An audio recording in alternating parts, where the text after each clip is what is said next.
রেশনের চালে কিভাবে সুন্দর ভাত হয় দেখুন। প্রথমে জলটাকে টকবক করে গরম করে নিতে হবে। তারপরে চালগুলোকে আধা ঘন্টা জলে ভিজিয়ে রাখতে হবে। চালগুলোকে আধা ঘন্টা জলে ভিজিয়ে রাখতে হবে। দেখুন জলটা গরম হয়ে গেছে।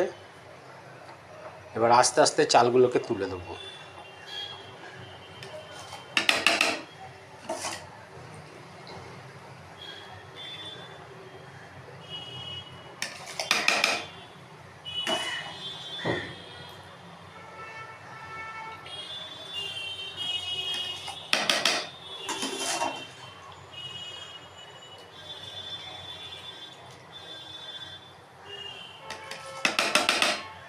আস্তে আস্তে চালগুলোকে তুলে দিলাম। তারপর হাঁড়িটাকে চাপা দিয়ে দিলাম। এবার ভালোভাবে ফুটে গেলেই ভাতটা কমপ্লিট হয়ে যাবে। চাল জলেতে টকবক করে ফুটছে দেখুন।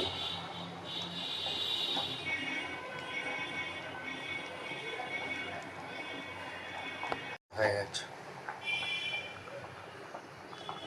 সাদা ঝকঝকে তকতকে ভাত। এবার ফ্যানটাকে ঝাড়িয়ে নেব।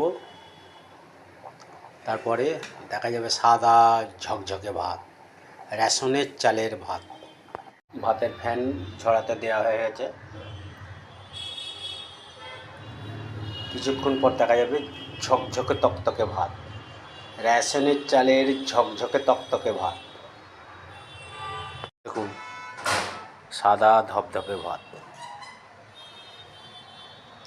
ঝরঝরে সাদা ভাত, রেশনের চালের ভাত। এইভাবে করবেন, দেখবেন খেতে খুব টেস্টফুল হবে।